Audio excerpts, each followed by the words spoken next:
Well, good morning. Good to see everybody. So glad you were able to make it this morning. I want to comment something on Missy and Nico said earlier. I was there when they were standing there watching their apartment burn and everything that they owned burn with it. And I told them afterwards, I said, get ready. And they kind of looked at me like, what are you talking about? And I said, this is where Crossway does its best work. And I said, look, I'm just telling you, we take care of our own. And man, you guys were amazing. And I appreciate you loving on them and the Rutherfords. I had so many conversations with the Rutherfords where they were like, I just can't believe the generosity of this church. And I'm like, I can. I totally can. And I love you guys for it. Thank you so much. I also want you to know that this is Missy and Nico's, their last Sunday with us. They have been hired by a church in Oklahoma, and they're going to start tomorrow. And that's kind of the culmination for them of a lot of years of hoping and wishing and dreaming and praying that God might allow them to do that. And so I'm excited for them in their brand new journey. So I think they mentioned earlier, we're in the second week of a sermon series that we're doing called Balanced. And last week, what we're doing in this series is we're talking about how we can find and maintain balance when it comes to our finances. And last week, what we said is that it's literally impossible for us to manage our finances well. It's impossible for us to be balanced without observing and using and leveraging the laws of balance. Every time you balance something in your life, whether it's an arena of life or a physical object in life, anytime something's balanced, there are essentially three laws that are taking place, three rules that are being applied, whether you know it or not.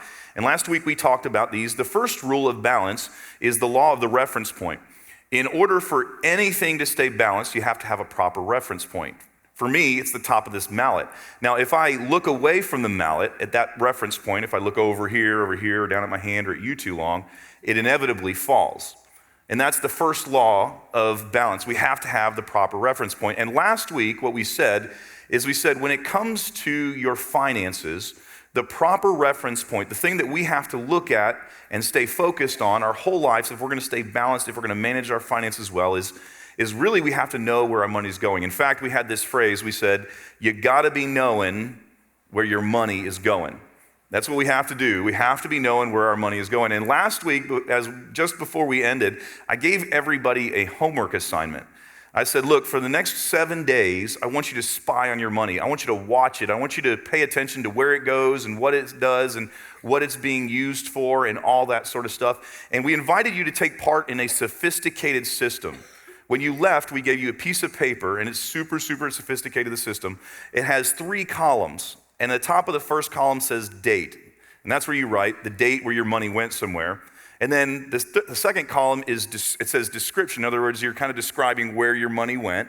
And then the last column was the amount, how much of your money went there. And all the real Christians did this sophisticated system, which means not many of you are saved, but that's okay. But listen, last week what I did was I urged you, please, you have to have a system, whether you use ours or use Quicken or use something like that. If you're going to be balanced financially, if you're going to use your finances well, you have to be knowing where your money is going. So that's the first law. The second law is the law of constant correction. In order for anything to stay balanced, you have to constantly make adjustments. You have to correct and adjust and tweak and all that sort of stuff. And starting next week, what we're going to do is we're going to talk about, and really for the remainder of the series, we're going to talk about the constant corrections and adjustments that we need to be making when it comes to our finances if we're going to be balanced. Which brings us to the third law. The third law of balance is that you have to have a clear objective. In other words, you got to be knowing what you're trying to do. Not knowing where your money's going. You got to be knowing what you're trying to do. You got to know. For me, I'm trying desperately to keep this mallet balanced and upright. If you've ever walked across a balance beam, you know the goal, the clear objective is to get across the balance beam without falling. If, like me, when you were young, you traipsed through the woods and you came to a body of water and you're like, oh man, I don't want to walk through that and get wet, so I'll walk across this log. The objective was clear. Don't fall off the log and get wet, right? You have to have a clear objective. And what I want to do this morning is I want to talk about that third law. And I want to do it by trying to find an answer to this question. When it comes to our finances, what should be our objective? What should be our goal? And as we think about that for a moment, I want you to consider, what is your goal? What is your objective when it comes to your finances? When you take everything that you're doing in the financial arena, the money you're spending, the money you're saving, the money you're giving, everything that you're doing, if you're to take it and boil it down to one singular objective, what would you say that your objective is? For a moment, what I want you to try to do is I want you to try to finish this sentence. My objective for my finances is, and then just fill in the blank. Perhaps there are some of you who would say, well, TJ, to be real honest with you, I'd never really even thought about that. I've never thought about my finances in those terms, and I don't really know, I haven't given it much thought, but maybe you would say, TJ, I think I'd try to boil it down to, I think I'm just trying to provide for my family.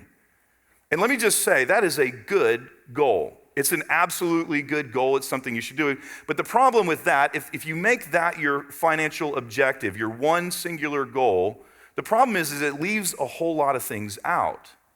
For instance, you and I know people who are really good at providing for their family. They provide for all of their family's needs, and you may even know somebody who provides for all of their family's wants. And you can be really good at doing that, but you can actually at the same time have a hard time giving. You may be really good at providing for your family, but man, it may take an act of Congress to get you to give. You see, it doesn't necessarily guarantee that we'll be balanced if that's your goal. Maybe some of you would say, well, TJ, I think my financial goal is to just earn all the money that I can. I just want to make all the money that I can. And again, I think that's a good goal. In fact, that's part of balance. You can't be balanced financially if there's no money coming in. But the problem, though, that with that being our main financial goal is that making a lot of money doesn't necessarily mean that we'll manage it well. And again, you and I can tell stories, can't we? We can tell stories of people who came into a lot of money. Maybe they worked really hard and earned it, or maybe they inherited it, or maybe they won the lottery. And somewhere along the line, we find out that they went belly up and they went bankrupt. And we always stand around and we scratch our heads and we wonder, well, how in the world could that happen? And the answer is they weren't balanced. They weren't balanced. Making a lot of money doesn't guarantee that we'll manage it well. And what's even more troubling when we make this our goal is that if our goal is to make all the money that we can, ultimately, money and stuff don't make us balanced, they don't make us happy, and they don't make us ultimately and finally content.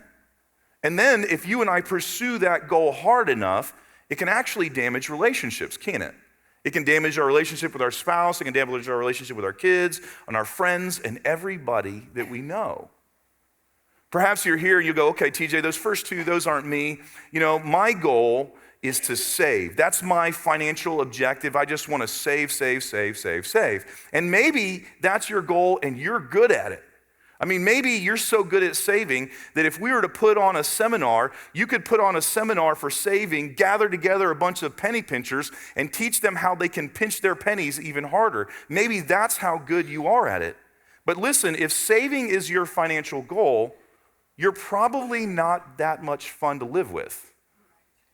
You really probably aren't. I don't mean it mean, I just mean it honest. Let's be honest. Because if we make saving our financial goal, oftentimes what happens is it's difficult to give, or it's difficult to loan, or our family feels like they have to wrestle every single penny from our hands. It just leaves a lot out. Perhaps you're here and you go, well, TJ, I'm in church, and since we're doing the spiritual thing, my financial goal is to give. I just want to give. And again, there's nothing wrong with that as your financial goal. There's nothing wrong with that at all. Giving, you'll never hear me stand up and go, hey, look, don't give. I'm generally the guy standing up going, guys, we need to be more generous, right? Pastors don't normally say that, but here's the thing. We really can give in an irresponsible way. If you're giving to the point where you're not planning and preparing for your future, you're out of balance. Maybe you're here today, and if someone were to follow your life and they were to track your money and they were to spy on your money like I asked you to do last week, and if they were to take a hard look at it, maybe for some of you in here, you know what they would say is your financial goal? To spend all that you can. Seriously, some of us, that would be the financial goal. If you look at the way that we're spending and the way that we're operating with our money.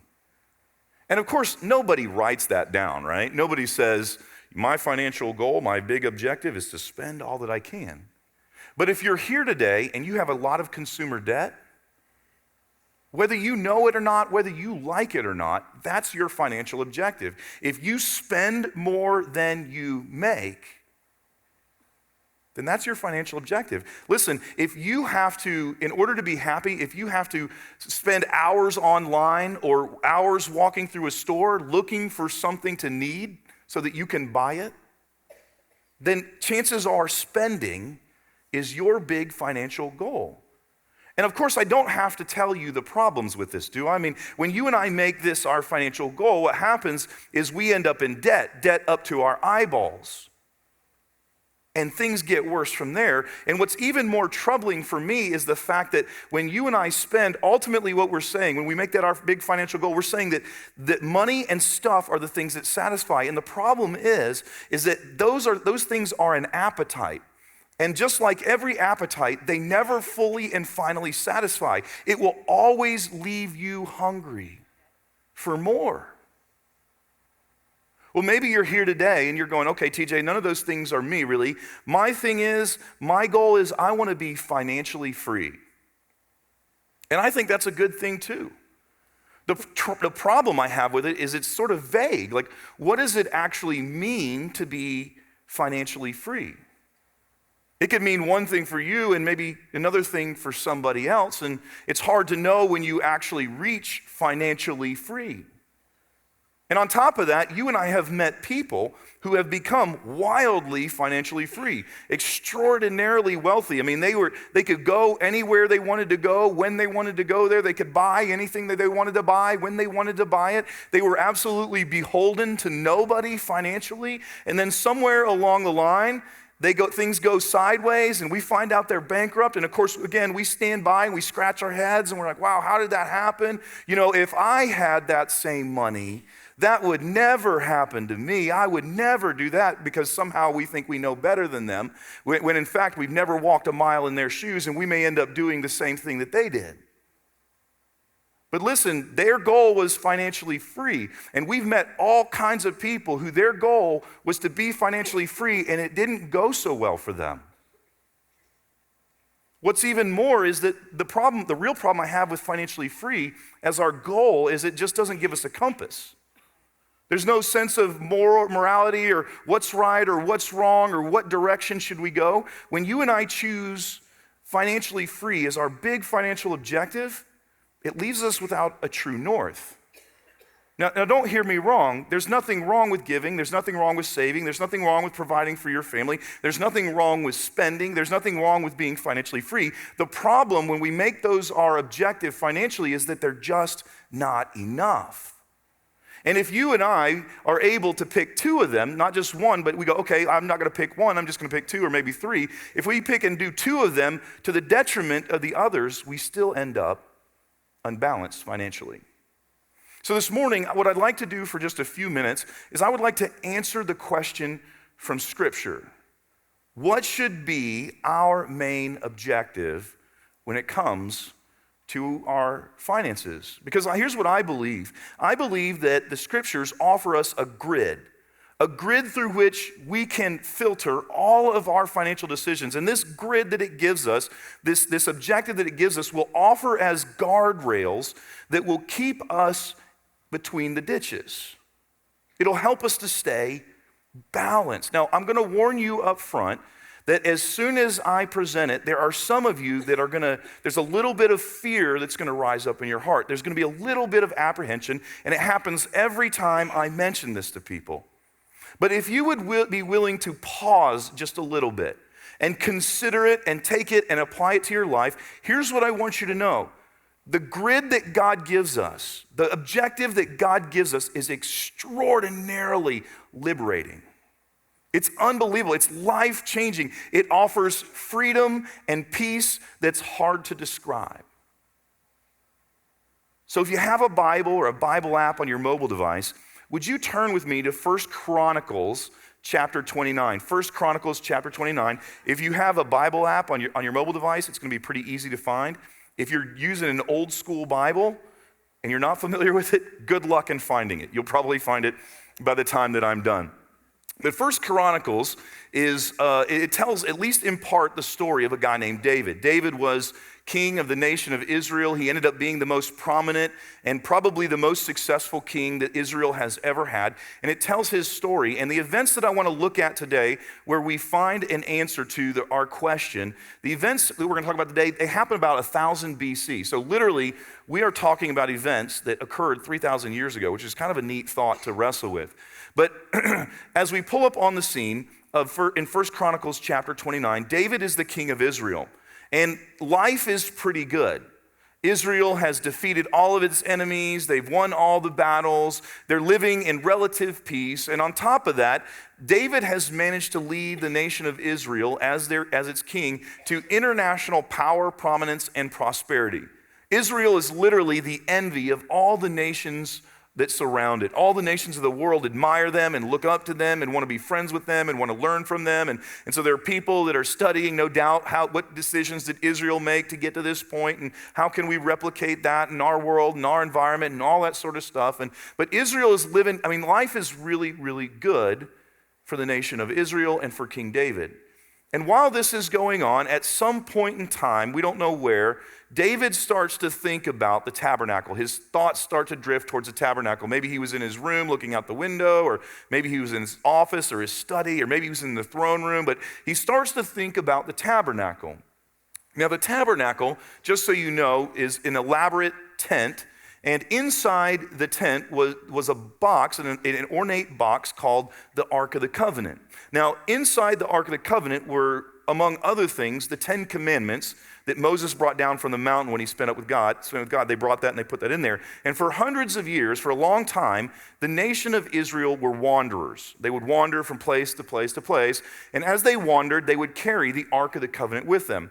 And when they got to a stopping point, they would put the box down and they would build and establish the tent over it. And it was thought or believed or taught that God dwelled in that space. So David is in this place now where the nation of Israel, they're no longer wanderers. They're an established nation, and they've established and built their capital city, Jerusalem. David is now living in a house. He's not living under the stars or in a tent somewhere or in a cave. They're in a good place. And David starts to think about the fact that in spite of all of that being true, God's still living in a tent. So he comes to the conclusion that this is not acceptable. Something must be done. So David decides to build God a house. He decides to build God a temple. And it will end up being the first temple that the nation of Israel ever built to God or for God. So he gets the idea and he starts getting excited about it. But God comes to David and he essentially says, okay, so love the idea. Great idea. The problem is you can't build it. And God goes on to tell him why. He says, look, you can't build it because you're a man of war. There's blood on your hands. You've murdered people. And in order to do what I've called you to do, you've had to do things that disqualify you from being able to build the temple. Now, the incredible thing to me is how David chooses to respond, because David responds so differently than you and I would. If you and I were in David's shoes in these moments, chances are we'd say something like, God, that's not fair. It's not fair that you won't let me build. Look, I've done nothing but sacrifice for you. I've put blood, sweat, and tears into this thing. And look, the only reason I did those things that you say disqualify me is because of the stuff that I was doing for you, on your behalf. Or what you and I might do in a situation like David's, if we didn't go that path, is we'd say, well, God, don't you forgive? Aren't you a loving God? Don't you overlook trespasses and sins? God, and we would have gone on and on and on. But instead of doing that, what David does is he says, all right, that's cool. That's cool. I'll let my son Solomon build it. But look, God, I'm so pumped about this idea that I'm going to go ahead and get the architects together, and I'm going to go ahead and start raising funds for the temple. So David goes to work, getting busy, getting things done. He takes resumes and he interviews and finally finds some architects, and he has those initial meetings with here's what I'm thinking and here's how, and all this sort of stuff. And then David goes about the work of raising the funds for the temple. He starts by going into the national coffers and the national treasury, and he brings out a lot of money from there. And then he goes into his own personal coffers, and he brings out hundreds upon hundreds upon hundreds upon hundreds of pounds of gold and silver. I mean, it's jaw-dropping the amount of money that David took from his own personal funds to do this. In fact, scholars believe that it was valued somewhere in the billions of dollars. One scholar says that the value of what David brought and put towards the temple was $14 billion. Well, David wasn't done there. This had to be just right. This was the temple for not just anybody, for God. And so then he sends out a letter to all the prominent and powerful families in the nation of Israel, and he invites them to meet him in Jerusalem. And when they all finally get there, he stands up in front of them and he tells them what he's wanting to do. He says, look, we're going to build this temple. It won't be me, it's going to be my son, but we're going to raise the funds to fund this thing. And he was so honest with these people. He stood up and he goes, look, some of you, you're not even going to be alive to see the beginning of the building project. Many of us won't even be alive when it's done, but we're going to do this thing. And the Bible says that people were so pumped up about this that they gave wholeheartedly, they gave unbegrudgingly, they gave generously.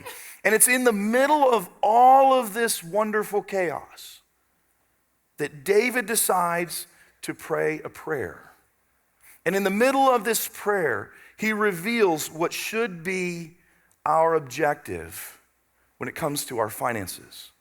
And what David teaches in this prayer, what he reveals in this prayer, is something that Jesus would reiterate much, much later.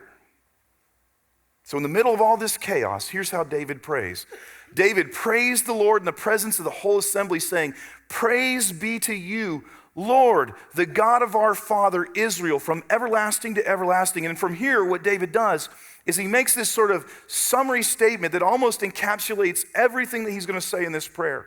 And here's what he says: yours, very important word, yours, Lord, is the greatness and the power and the glory and the majesty and the splendor, for everything in heaven and earth is, and there's the word yours again. David says, look, here's the deal, God. Here's what I understand, and here's what I want everybody to understand, and here's what I want Crossway Church to understand thousands upon thousands of years from now, 3,000 years from now. God, here's what I've learned. Everything is about you. All of it. Everything on heaven, everything in earth, all of our stuff, all of our money. God, David's saying, look, God, all this money that we're bringing from the treasury and from my personal coffers and all this money these other folks are bringing, Lord, it's really just yours. He continues, yours, Lord, is the kingdom. God, these people, they call me king and they think about me as king, but here's what's ultimately true, David said, look, you're the real king. And this isn't my kingdom. This is your kingdom. David ultimately says, look, here's what I've learned. Everything belongs to you. Everything. Every single thing. So he continues, you are exalted as head over all. In verse 12, he says, wealth and honor come from you. He says, God, look, this wealth that I have, this honor that I enjoy, God, it all comes from you. God, not only does it belong to you, but it comes from you too.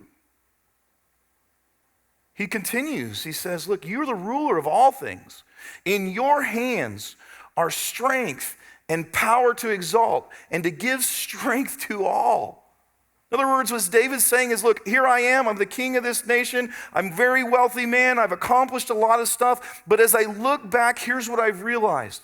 Everything that has brought me to the place where I am, it comes from you. All of it. It comes from you. It belongs to you. It comes from you. And God, it's distributed by you.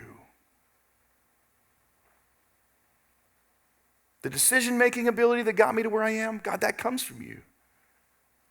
The military prowess, that comes from you. The wisdom, that comes from you.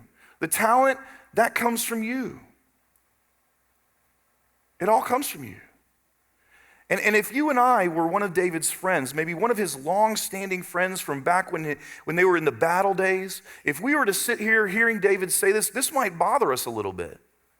And we might even be tempted to go, David, hold on, I hate to interrupt your prayer, but I need to call a little bit of time out. Look, David, I was there. I was there when all this happened. I was on the battlefield and I fought next to you. And I'm telling you, I've seen a lot of good soldiers, but there are none of them as good as you. You are by far the best soldier I've ever met. And I've seen how you strategize and you're cunning on the battlefield. And I've seen how you just think in ways that just don't even occur to other people. And you see life, you see angles that other people don't see. You're literally one of the most talented individuals that I've ever seen. And look, here's the deal, David. I watched you sacrifice. Like I watched you sacrifice. I watched the blood, sweat, and tears. I watched the late nights. I watched you in the sleepless nights. I watched you in your moments of agony. I know what this cost you. I've seen the decisions that you have made to get you to the place where you are now as King of Israel. And you're telling me somehow that it wasn't you, that it's all from God? And here's how I think David would answer us. I think he'd say, yeah, that's what I'm telling you. Now, I don't understand it all. I don't understand all of how it works. But everything belongs to God, and everything comes from God, and everything is distributed by God. I think if David were standing here today, he'd point at some of us and he'd say, look, your leadership ability, that was given to you by God. Your intelligence, that was given to you by God. Your personality, that was given to you by God. Your education, that was given to you by God. Your wealth, that was given to you by God. That breath you're sucking into your lungs right now, that was given to you by God. It all belongs to God. It all comes from God. And it's all distributed by God. So David continues, now, our God, we give you thanks and praise your glorious name. And then he finishes with this is so interesting. But who am I and who are my people that we should be able to give as generously as this? David goes, God, this is the thrill of my life. I've never been more honored or privileged to do anything in my entire life than I am right now. Just to give you all the money that I have. Really, it's from you anyway, it belongs to you anyway. You distributed it to me anyway. And from the onlooker, they didn't understand what David was talking about. They go, well, David, you're giving away all your money. He goes, I know, it's so amazing, isn't it? Then he finishes this way with this sort of summary statement. Everything comes from God, and we have given you only what comes from your hand. So for a moment here, what I want to do is I want to think about what David just said. If everything belongs to, comes from, and is distributed by God, then our objective should be to honor God. You see, that's the objective. That should be the number one objective for our finances, for our money. To honor God, but don't miss this part, with everything we manage while on this earth. And I think that everything part is extraordinarily important. Because it's easy to start getting in a habit of living where we're trying to honor God with a part of it. It's easy to start thinking in terms of, well, I only have to honor God with a part of it and not necessarily everything. Let me tell you how this happened in my life, where I started to think in terms of I only have to honor God with a part. I was raised in a Christian home, something that I am extraordinarily and will forever, I'm so grateful for it, and I will forever be grateful for it. I mean, God truly blessed me. I was raised in a home with a mom and dad that loved each other, that loved us, that loved God, and taught us to do the same. And there's no price tag a person can put on that. And part of my upbringing was from about this, since I was that high, I was taught that you give God a percentage of everything that you get. And so the way it worked for me is when I got $1, I gave 10 cents to the church. When I got $10, I gave $1 to the church. When I got $100, I gave $10 to the church. When I got $1,000, I gave $100 to the church, and so on and so forth. And that was the way that I was raised. I literally have been doing it for as long as I can remember. And I know people who sometimes struggle with percentage giving. I've never been one of those people. It's just been kind of just the way I've lived my life, my whole life. And it's a great thing. But sometimes when you come from the upbringing that I came from, there's a very sneaky and subtle but broken way of thinking that can make its way into your life. For me, it happened in about my early 20s. And here's how I started to think about my finances. I started to think, God, I'm going to give you 10%, and that's your cut, and the rest of the 90 is for me. This 90, I can spend it however I want. I can use it however I want. It's mine. And anytime God would start suggesting other things about my 90, I go, hold on, God. You got your cut. That's your cut, 10%. I just paid you to leave the 90% alone. This is my 90. That's your 10. Let's just live that way. Now, the problem with that is that Scripture in no way, in any place, teaches that that's how we're supposed to honor God. We're never taught, hey, honor me with a part or honor me with a percentage. You see, when we talk about honoring God with everything, it's not just about giving. It's also about living. It's about the whole of it. It's about we need to honor God with our saving and our spending and our earning and our giving. It's the whole thing, 100%. Let me illustrate this a different way. When I was about 19 years ago, Stacy and I got married. Well, in June this year, we'll have been married for 19 years.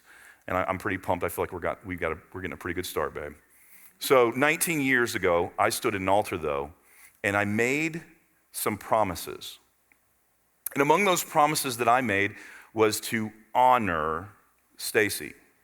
Now, at the time, I thought I was basically making that promise to two different groups of people. I thought I was making that promise to Stacy, and I thought I was making that promise to God. It wasn't until much later that I looked back and I realized there was actually a couple other people I was making that promise to. I wasn't just making that promise to God, and I wasn't just making that promise to Stacy. I was making that promise to Stacy's parents too, Wally and Linda. And I'm pretty sure as they're sitting there listening to me make a promise that I'm going to honor their daughter, I'm pretty sure they weren't thinking, I wonder what percentage of my daughter does he plan to honor? I'm pretty sure they weren't thinking, if he just feeds her, it'll probably just be fine with us. We'll call that a win. No, they expected me, when I said that I was going to honor their daughter, they rightfully expected me to honor 100% of her. And so that's the grid. We are to honor God. That's the objective with everything. Now, if you're sitting there right now and you're hearing this and there's a little part of you that gets scared, if there's a little part of you where fear's rising up and there's a little apprehension, you're like, I don't want God to take my stuff. Just let me say two things to you if that's you right now. Number one, here's what I want you to know. God could take your stuff anytime he wants, and there's nothing you can do about it to stop him. You need to know that. And if you don't believe that, if you don't understand that somehow, you need to upsize your view of God. Because it sounds like if you're worried, if you don't know that, or if you don't live in light of that reality, then what you're doing is you're worshiping a puny, weak version of God that does not exist. But the second thing I want to tell you, though, is look,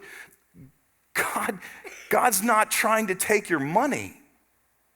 He's just trying to make sure that your money doesn't take you.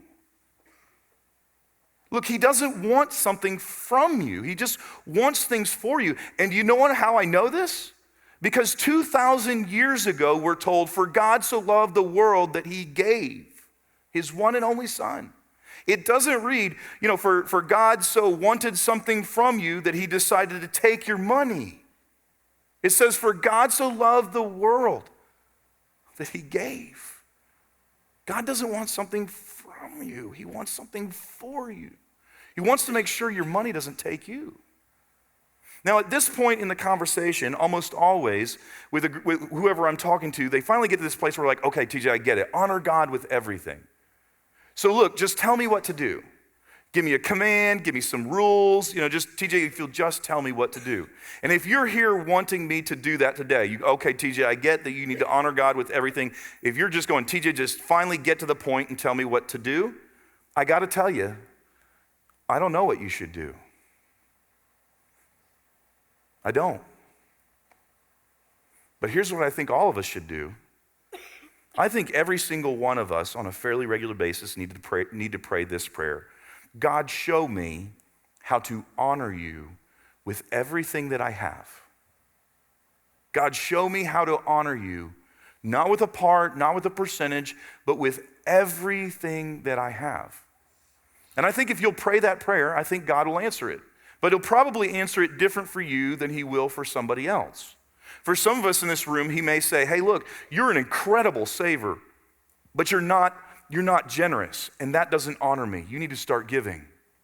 Or he may look at you and go, man, you're an incredible giver. You're generous. The problem is you're not preparing for the future. You're not saving for the future, and that doesn't honor me either.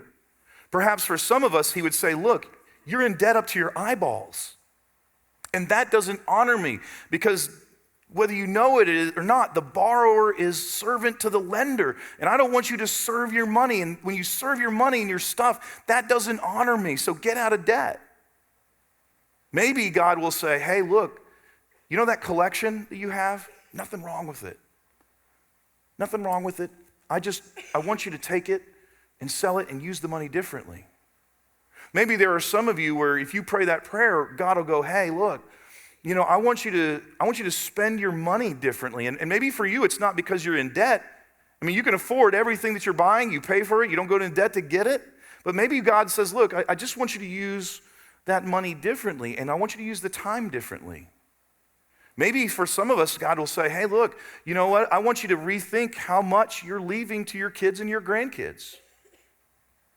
Perhaps for some of us, and this is where God got me, he'll say, look, I just need you to actually enjoy what I give you. I appreciate that you want to be frugal. I appreciate you want to use your money wisely, but it's okay to enjoy it from time to time. I want you to enjoy it. I don't know how God will answer that prayer, but I think that all of us should. I just think there are some prayers in life God always answers. And I think this is one of them. And if you don't believe me, I double dog dare you to try it.